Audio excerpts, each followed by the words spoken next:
Hey, Martin and Chelsea Matthews here. Today we're talking about how you can respect yourself before you wreck yourself.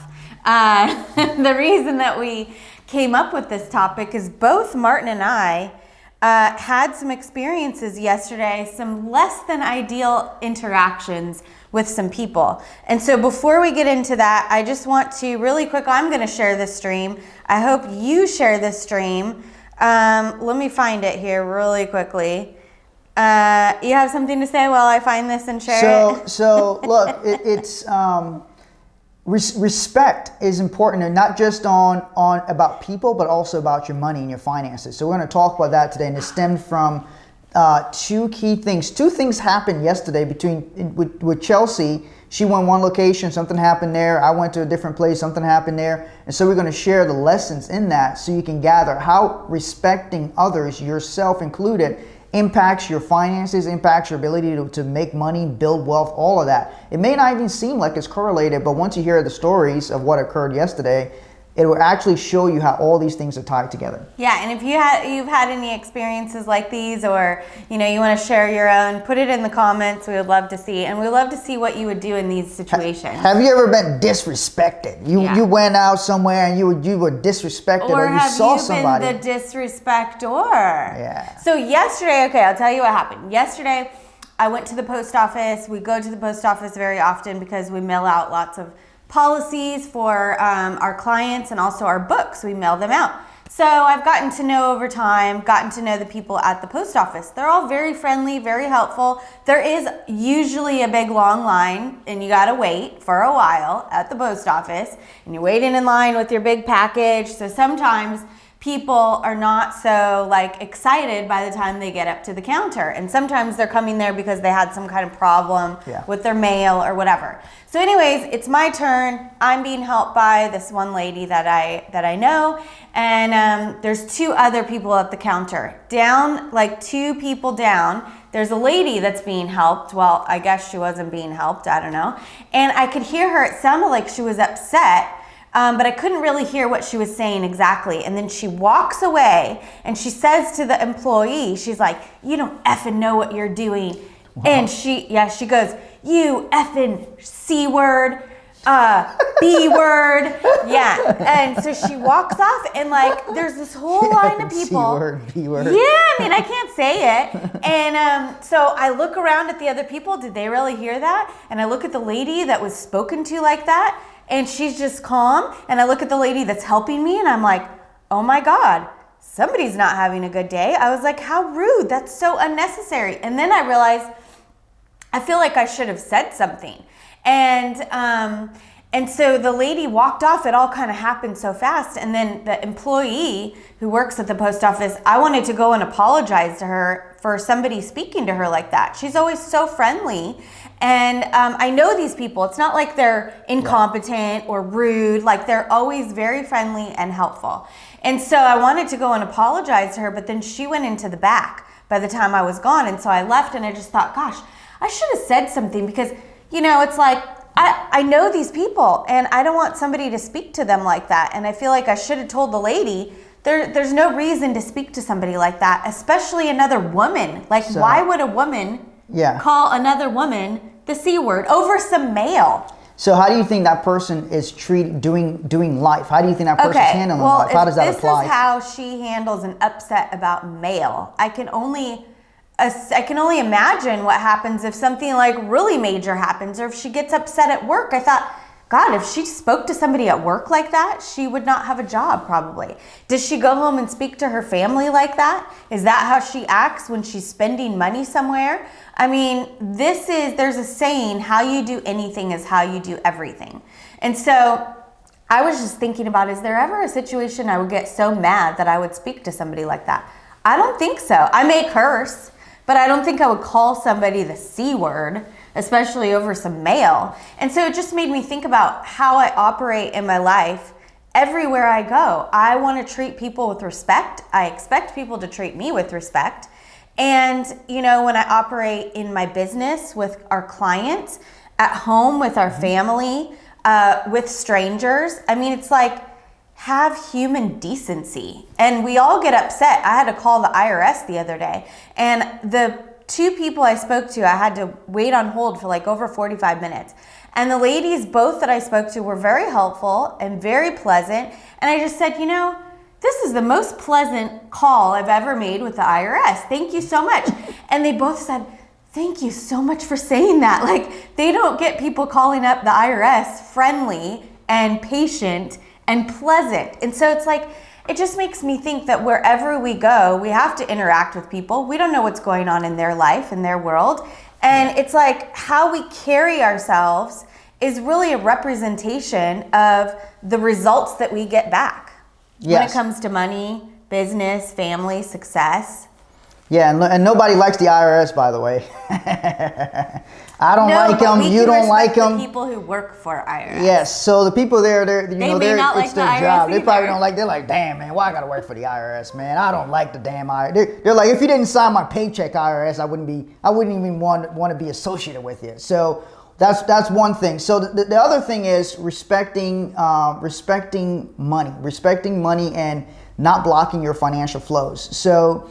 And respecting the people who are spending money with you, especially if you're in business, you provide a service, all of that. So I wear a lot of dress shirts, right? And I like dress shirts with cufflinks. So for some reason, that's what I like with my dress shirts. I like to wear the cufflinks, and that's my thing.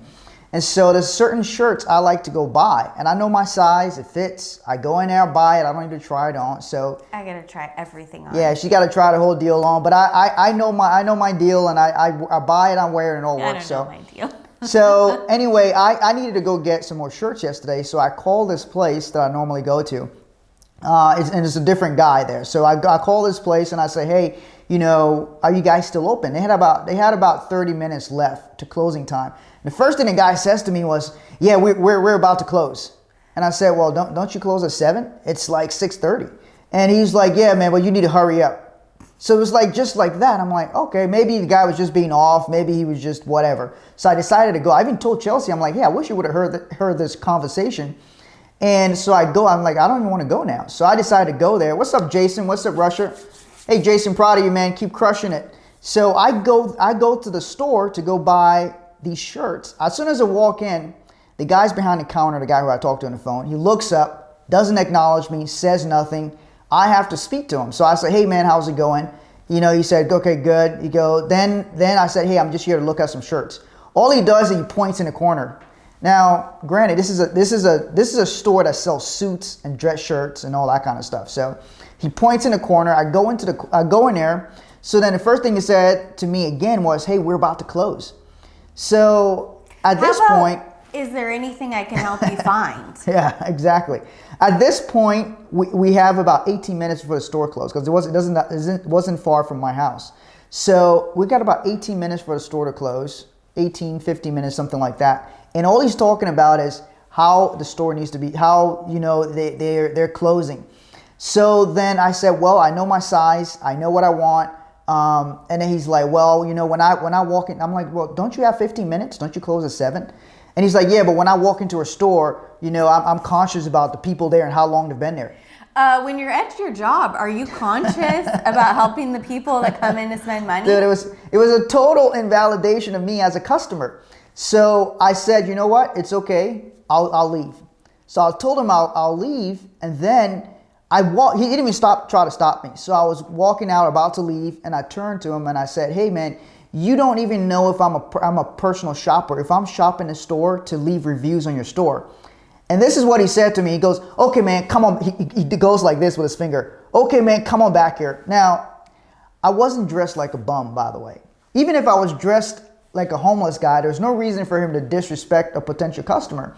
And the lesson here is for how you treat everybody, how you treat your business, your employees, all that stuff. So, and I'm a customer in this guy's store. So he points, he goes, come on here, man, come back here. And so then he said, because I need to have peace tonight. He literally said, because I need to have peace tonight. Nothing in this exchange was about me, my needs, what I'm looking for, how he could help me, none of that. It was about him and him trying to leave, him trying to go home, him wanting to have peace, because I said, you don't even know if I'm a personal shopper. So this guy continually, peace out. Continually, yeah, there's your piece. So continually was stopping his financial flows. So guess what? I'm not going to say the store name. I got the guy's name. I'm not going to say his name. But do you think I'm going to go back shopping at that store? No. And I'm going to communicate that to whoever the management is of that store, because continually, what is that guy doing? That guy is actually preventing money from coming into that establishment. I want you to understand that if you are in business, if you have people who work for you, if you have people who work with you, their partners, their employees, whatever it is, if you don't understand what they're doing or how they're treating the environment, those people could be stopping flows to the business. You could be stopping your own flows based on how you engage with people. If you disrespect people, if you, like that lady, disrespect the lady at the post office, cuss her out, well, guess what? That vibe, you're putting that vibe out there. That in some way is preventing your blessings from coming to you, right? You don't know how all these things all transpire. I bet you the way that guy talked to me, and I was dressed in a suit. I had a suit jacket on, I had a nightshirt on, everything. So it wasn't like, even if I was dressed as a homeless guy, you shouldn't treat somebody that way. But I bet you that guy is making far less money. I can guarantee you that guy with that attitude is making far less money than he should be or he's capable of making. You know what it really comes down to is if you don't respect yourself, you can't respect others. But if you know your worth, you respect yourself, then you can see the value in others. And it really comes down to how can you hold yourself to a higher standard? How can you do your best? How can you get yourself in a better condition to, everything that you do, whether it's something you want to be doing or something you don't want to be doing. Always do your best. Always take care of yourself so that you can take care of others, because that's where the exchange comes in. Yeah. If you exchange in abundance with others, then it's going to come back to you. But if you're always doing the bare minimum and trying to cut corners and just get by, then that's what you're going to get back. You're going to get back crap. You're going to get back people taking advantage of you. You're going to get back people not wanting to help you. And so whatever you want to receive, you have to put that out there first. So always look around and see, how can I get myself in a better condition? How can I treat others better? How can I respect myself more? Yeah, and so it comes down to your mindset, and it's more than just your finances. It impacts your entire life, your entire environment. There's been people who, my father passed away over 10 years ago. There's people who are kind to me today because my father respected them or was kind to them in the past. Think about that. That's part of his legacy. So the legacy you leave is not just about money. It's about how you treat people, what you do. Yesterday I went to film in front of Dr. Martin Luther King's birth home. How you treat people, how you coordinate yourself, how you handle life, all of that kind of stuff. But it all matters, because if you are in a position of treating people well, it'll come back to you in so many ways. Opportunities will come your way. Blessings will come your way. Whatever blessings are for you, all those things will come your way by you navigating life with respecting people, with respecting your finances, respecting others, and respecting the planet. So that's our message for you guys. And we also want to remind you, if you want to learn about money, but learn about money beyond just the money, we're doing a free financial literacy challenge. Well, we'll talk about this subject. We'll talk about respecting yourself. How do you outcreate your problems? How do you get into exchange with your fellow man so that you can actually improve your financial condition? We'll talk about all of that. We're doing a free financial literacy challenge. It's coming up here in a week. You can go to 6buildingblocks.com/challenge. And you'll learn very valuable lessons about money and finances, but you'll learn about lessons about legacy, and legacies about lessons about how do you get in exchange with other people? How do you increase your cash flow by communicating better? How do you do that effectively?